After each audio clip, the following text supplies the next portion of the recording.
Hey guys, welcome back to the Plaid Lad. Today I'm going to be reviewing the movie Thor Love and Thunder.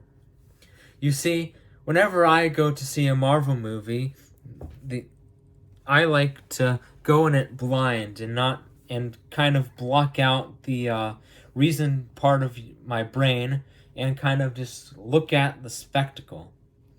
Because I like to enjoy the Marvel movies as the experience because that's how I like to enjoy them. And then afterwards, I then reconsider the movie and understandably realize that lots of the stuff in the movie kind of hit me in that like wow state, and then look back on it and reflect on it to see like what was good about the movie. Did I like it? What were their good qualities and how it fits logically into the rest of the broader universe. And so instead of doing this in my head, I decided to make some content out of this in the form of a review. Now, this review will be a non-spoilery review, so that means that if you haven't seen the movie, this would be a great video to watch before you watch the movie, so that way if you're unsure about like how the movie's gonna go. And this whole thing, it's gonna be pretty much unscripted. I just wrote down this like note sheet of all the things that I want to mention in this video, like to show you how unprofessional this is. I had to swap some things around, so I literally just drew arrows to the spots that I wanted to mention them because I found a better flow that way. But anyways, this is going to be my Thor Love and Thunder review. Let's get started. So, I know that many people watching the Marvel movies, especially the Phase 4 movies, have started to feel that Marvel has been losing touch. And I totally get it, you know? Black Widow absolutely sucked. It was pandering towards a wider audience, which is something that Marvel is very normally not for. Normally they look at it fans first, but instead they kind of looked at a broader audience and try to we want to make this movie for a broader range of people, and that ended up not working. They tried to get with the culture or whatnot, and that just didn't work. And Shang-Chi, that one was good, but there was something missing from it, and Eternals was a very decisive movie that was like half and half. Either you love those types of stories and you love this movie, or these are the type of stories that you absolutely hate, and therefore you hate the movie. And so it kind of made a 50-50 thing for people. Spider-Man Home was great, but that's Spider-Man, you know? And Doctor Strange had some varied reviews, and so people thought Marvel was cutting behind, especially now that they're making a lot of television shows, and a lot of them have some mid-season editing that ends up kind of ruining the show. And if it doesn't have mid-season editing, they often go through the show in a patient way where they move slowly but like in a fun way, but then like the last 2 episodes they speed up and they just go boom, we are running out of time, we gotta cut some things down type of way. And that kind of made people lose faith in it, you know? But whatever you may think about Marvel and how they've been doing in Phase 4, this is the movie that is going to bring it all back, besides Spider-Man No Way Home. But this one really is back. Marvel is back, you know? It is a really good action-packed movie I mean, they got Taika Waititi to direct it. He makes it absolutely incredible. And before I go into any more details, I'm going to give like a quick plot summary, like a spoilery review plot summary, which is basically Gore the God Butcher, played by Christian Bale, does something to attract Thor and the rest of the Asgardians on Earth's attention, and so they have to team up, and as you see in the trailer, they have to meet the other gods at some point in order to fight Gore the God Butcher and stop him from killing all of the gods. Now, one of the things that makes this movie absolutely great is the color. The color in this movie is very, very good. Taika Waititi has a very good sense of how to use color in his movies, and in this movie is no exception. You know, everything is really colorful all the time, and it's like, and you can like, it makes everything look really epic, you know, and then you get to the scenes that you've seen in the trailer where they go into the black and white zone, or the where everything's monotone, and that happens whenever when that happens, it starts to shift the tone a lot and start to make it like a darker movie. And that's often when Gore comes in, Christian Bale, because that's kind of his thing. And you really get to see the two tones of the movie, where there's some points in the movie where it's just like zany adventure where nothing can go wrong really, and then all of a sudden you switch to the gore scenes in which they're absolutely bone-chilling. And, well, Gore in this movie is absolutely incredible. Christian Bale was the perfect choice for this role. They don't use any CGI for the character, which allows for Christian Bale to really express himself. It's all makeup and acting, and that makes it really, really good. Like, the scenes in which he is, as I mentioned before, are like really like dark, and like they completely change the tone of the film. Like, it's like jarring, but in like a good way, because he's supposed to be like creepy, and he just comes in, and Christian Bale's performance really just takes it all away. Like Gore the God Butcher is probably the best Marvel villain to date. He's better than Thanos, both just like in his villainous alone, he is absolutely incredible.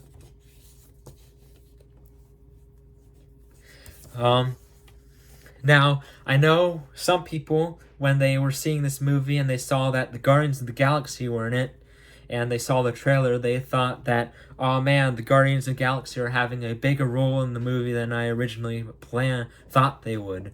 I thought they were just going to be a small cameo. And then there's other people on the other side that are like, well, this is just going to be some cheap cash grab. They're going to be just some lame cameo that they throw in for the views to get people to want to watch the movie. And I'll have to say that they are very good at being cameos, because it's very natural. You know, it's not like the writers just threw them in. You know, it's naturally just because it starts from where Thor's adventures with the Guardians of the Galaxy left off, and it's the final moments that they are with them, but yet they aren't just some random cameo, and they actually do have an emotional stake on the story, or they make something that has an emotional effect on Thor. So it's both not an overstaying of their cameo, but it's also not just a cheap cash grab cameo. It's kind of like that cool place in the middle where it seems where it doesn't even feel like a cameo, it just kind of feels like they're in the movie and then they have to go somewhere, you know? Now, another thing that people were thinking about the movie, from what I've heard, is that they were kind of wary of where Thor girl or Lady Thor would come into play and how they would deal with that. And I would have to say that they did it very well. They did it very close to the comics, in which, if you didn't know, she gets it. She gets cancer, and then she is it somehow able to get Thor's hammer and become Thor.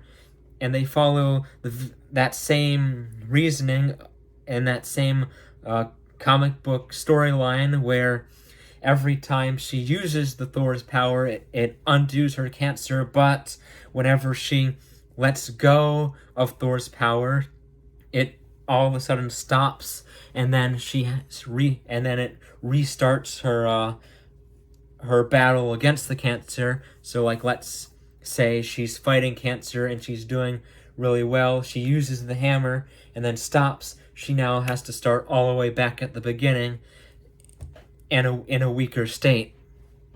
And they kind of follow that logic, and that kind of adds a push and pull against using the power or not using the power, which is dealt with very well in the movie.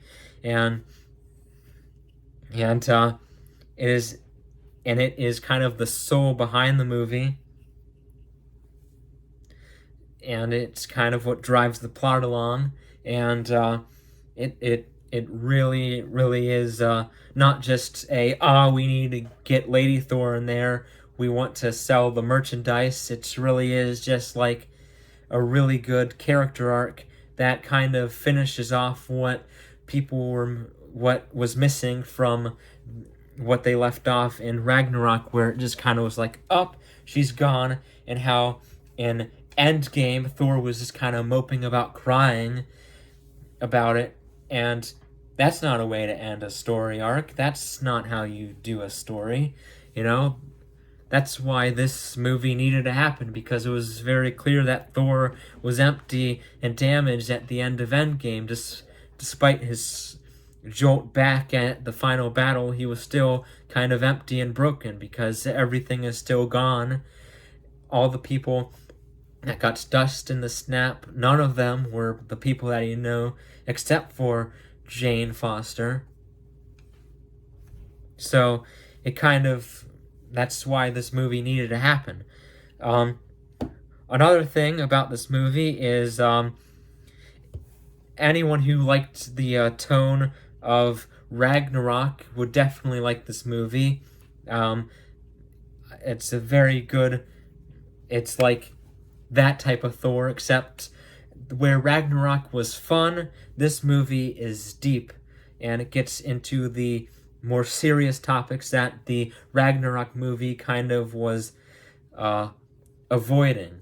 And that's not to say that the Ragnarok movie had bad writing, and in fact the avoiding was the good writing, because the entire movie they're trying to deny their problems and kind of force it out of the way and just cover it up with something new. But in this movie, they really delve deep into the matters and it's really good.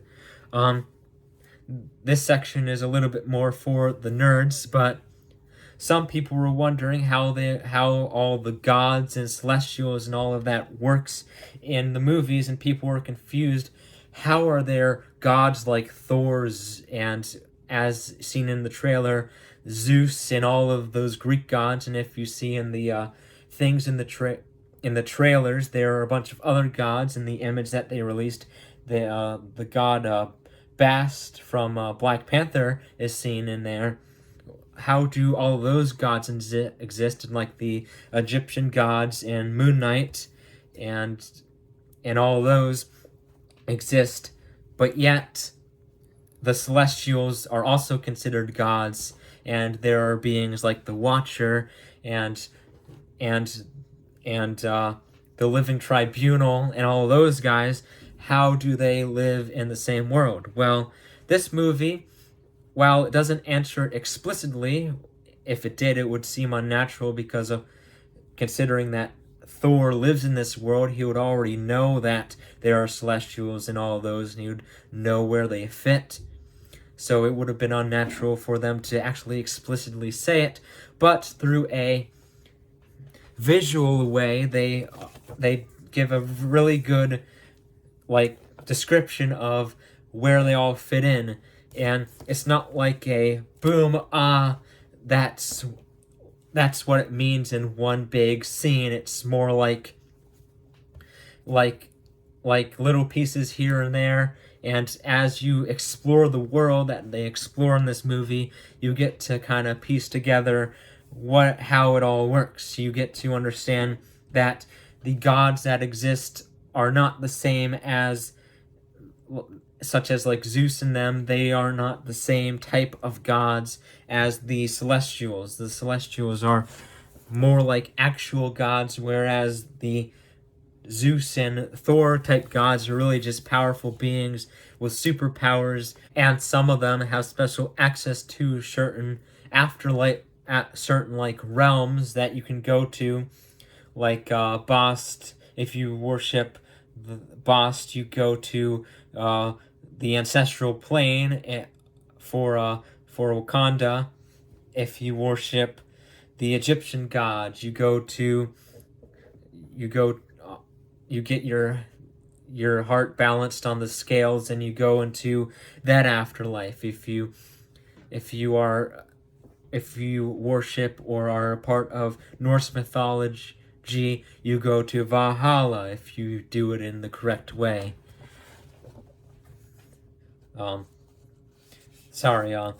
The Egyptian one is the Field of Reeds. I know I would probably get some comments from people, but anyways, the gods are dealt with very well in this movie, and yeah.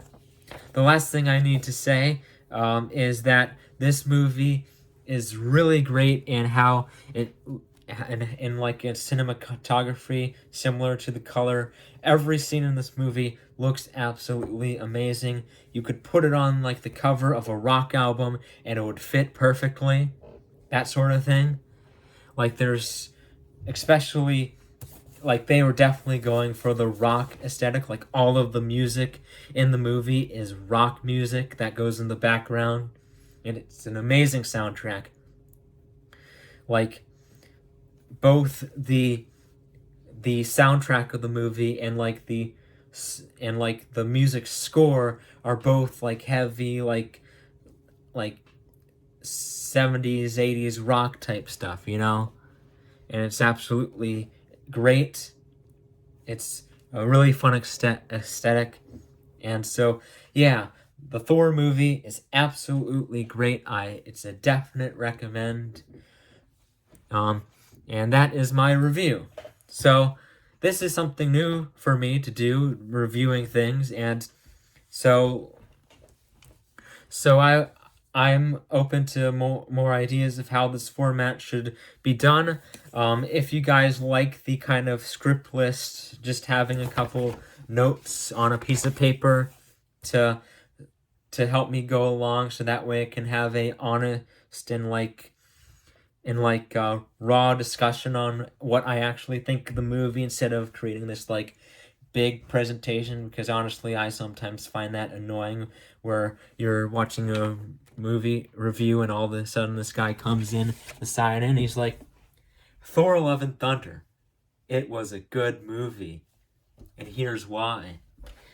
I don't like those type of people. They annoy me. I like a honest and kind of scriptless discussion, even if you have notes written down and you're just giving your natural opinion,